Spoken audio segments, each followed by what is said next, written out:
pagi anak-anak. Apa kabarnya hari ini? Baik, Ibu. Oke, sebelum kita mulai pelajaran kita, baiklah kita berdoa.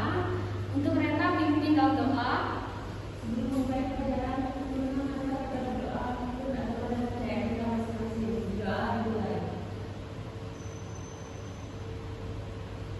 Doa selesai. Oke, hari ini siapa yang tidak masuk? Aku. Terus siapa lagi? Andri. Alasan mereka tidak masuk apa? Nanti apa namanya? Kasih tahu mereka untuk ketemu ibu di ruang guru ya. Kasih alasannya kenapa mereka tidak masuk di pelajaran ini. Untuk ibu mau periksa untuk semuanya. Bu lihat bukunya masih panjang ya. Ibu tidak mau tahu minggu depan kan harus bawa bukunya ya. Ibu harus lihat kalau buku kalian serta rambut-rambut kalian harus rapi. Yang perempuan diikat, yang laki-laki dipotong agar tidak kelihatan rapi. Oke. Minggu kemarin kita mempelajari materi apa? Dialog apa? Teks dialog. Membuat naskah drama atau teks dialog? Oke. Ya, pada hari ini kita akan mempelajari tentang cerita pendek. Oke. Cerita pendek ini. Di sini ada pengertian dari cerita pendek yaitu cerpen. Itu singkatan dari cerita pendek, yaitu sebuah jenis karya sastra yang menggambarkan cerita atau kisah alur hidup manusia dalam bentuk tulisan yang ringkas dan jelas, alurnya jelas. Maksud dari jenis karya sastra, kan paham dengan apa itu karya sastra? Oke, karya sastra itu adalah karya dalam bentuk tulisan, yaitu karya kita menikmati keindahan dalam tulisan. Itu adalah sebuah karya sastra. Kok bisa menggambarkan cerita atau kisah alur hidup manusia? Ya, di dalam cerpen ini, kebanyakan dari cerpen ini mengisahkan tentang kehidupan sehari-hari penulis, tentang kehidupan yang terjadi di lingkungan penulis, atau realita yang sedang terjadi di masyarakatnya. Atau dalam bentuk tulisan yang ringkas dan jelas. Jadi cerpen ini menceritakan secara ringkas dan jelas, tidak panjang seperti novel. Alurnya tunggal? Iya, alurnya tunggal, hanya mengisahkan satu alur saja. Suasananya, terus tempatnya, hanya itu saja, tidak berubah-ubah. Makanya disebut dengan alur tunggal.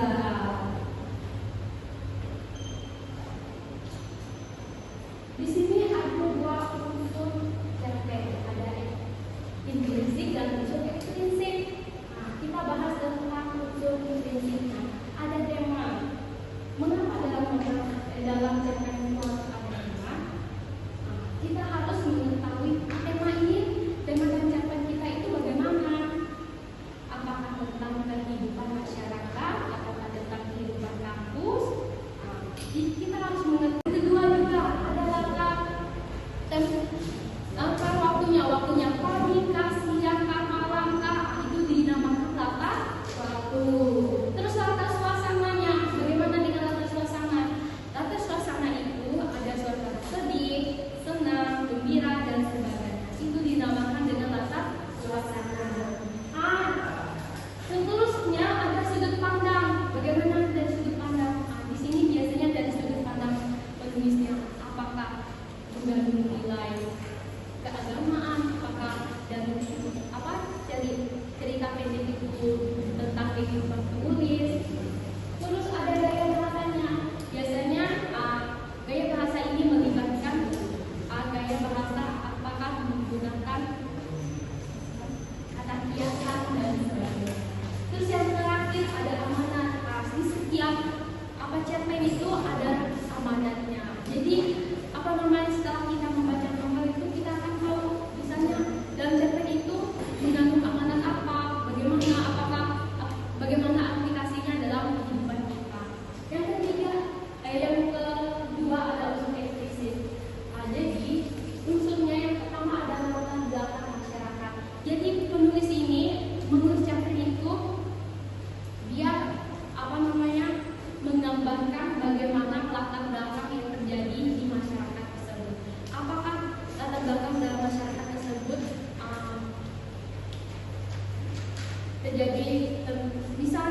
situasi dalam masyarakatnya. Terus adalah apakah penulis, seperti bagaimana apakah penulis itu misalnya penulis ini memisahkan tentang kehidupan dia di dalam kampus, misalnya kalau dia sebagai seorang mahasiswa ataukah dia sebagai orang pelajar. Dan yang terakhir ada nilai. Nilai ini mengandung nilai agama, tentang kepercayaan dan sebagainya.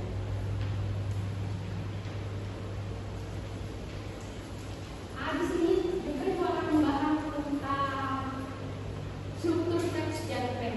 Ada abstrak. Abstrak ini ibu menjelaskannya seperti gambaran tentang cerpen tersebut agar kita mengetahui cerpen ini membahas tentang misalnya seorang gadis desa, seorang gadis desa yang mendapat keberuntungan. Jadi dari situ abstraknya, jadi ini membahas tentang gadis desa. Jadi ada ketertarikan kita sebagai pembacanya. Terus ada orientasi, ini berkaitan dengan bagaimana kita ini berkaitan dengan tempat, waktunya, suasananya, kaitan dengan alur cerita. Di sini juga ada rangkaian peristiwa. Jadi apa peristiwa yang terjadi di cerita cerpen itu kita sudah mengetahuinya. Jadi seperti ini alur ceritanya. Terus ada komunikasi. Komunikasi itu ialah awal dari permasalahan yang terjadi di cerpen. Terus ada resolusi. Itu adalah puncaknya dari permasalahan yang di cerpen. Dan yang terakhir adalah ini adalah penyelesaian masalahnya.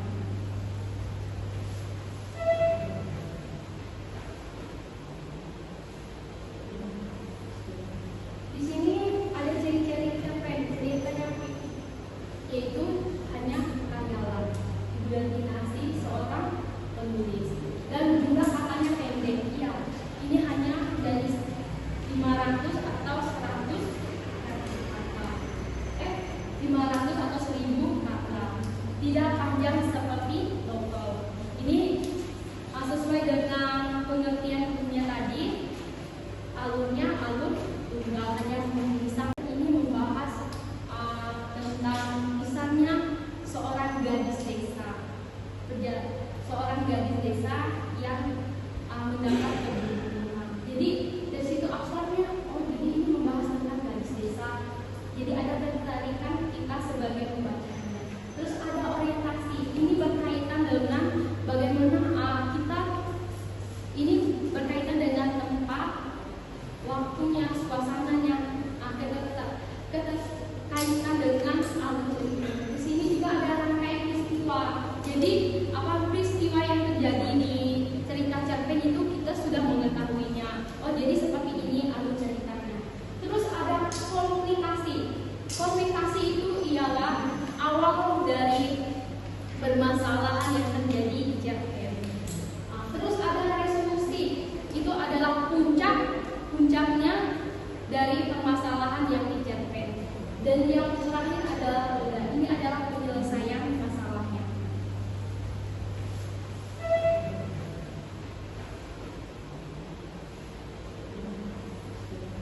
Di sini ada ciri-ciri cerpen, ceritanya yaitu hanya karyawan, didominasi seorang penulis dan jumlah katanya pendek. Ya, ini hanya dari 500 atau 100 kata. 500 atau 1000 kata. Tidak panjang seperti novel. Ini sesuai dengan pengertian hukumnya tadi. Alurnya alur tunggal, hanya memisahkan satu alur saja. Yang ketiga adalah keterbatasan tokoh atau karakter. Jadi keterbatasan tokoh atau karakter. Jadi dalam cerita pendek ini menyisakan 1 atau 2, 3 tokoh atau karakter dalam cerpen tersebut. Dan yang keempat adalah plot yang singkat. Jadi plot yang singkat ini adalah alurnya yang singkat, karena hanya satu alur, yaitu alur tunggal. Yang ketiga adalah gaya bahasa yang padat. Tidak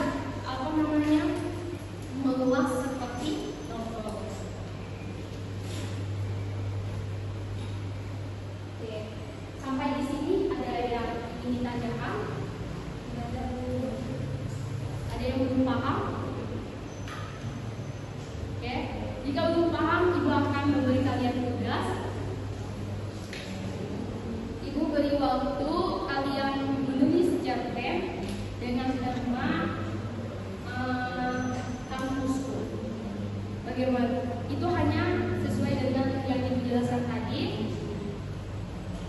Temanya bebas, kalian mau pilih bagaimana? Tidak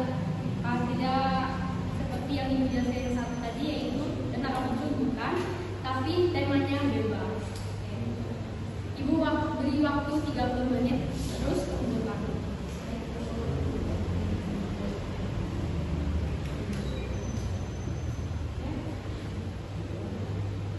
Reta sudah selesai. Ibu minta kamu maju membacakan cerpen yang telah kamu tulis.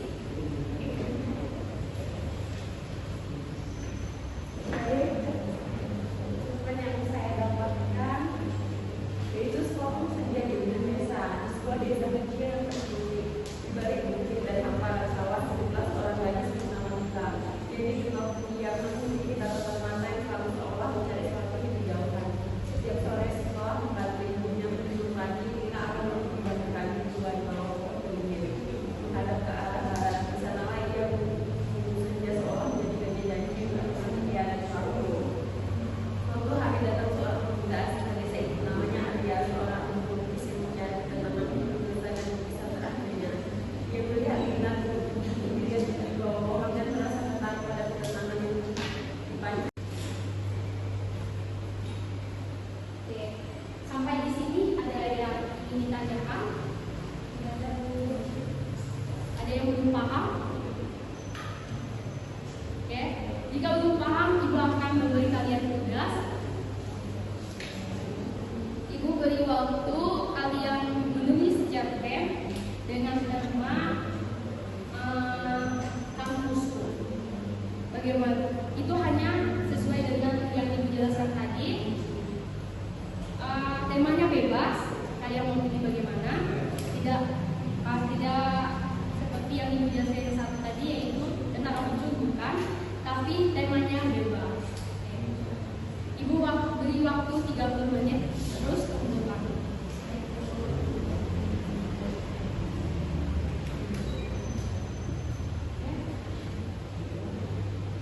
Reta sudah selesai. Ibu minta kamu maju membacakan cerpen yang telah kamu tulis.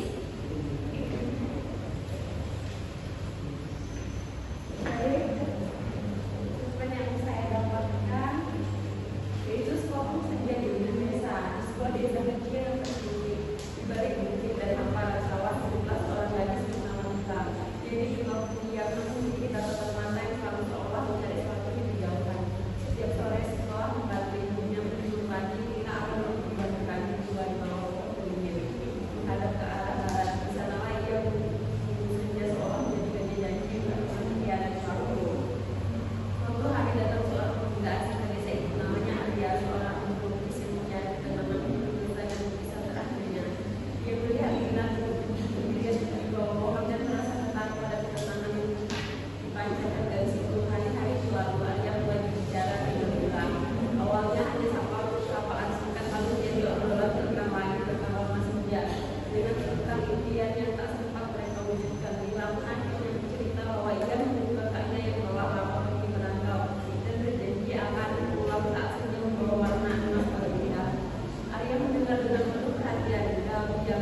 buat satu cerpen dengan tema sekolah.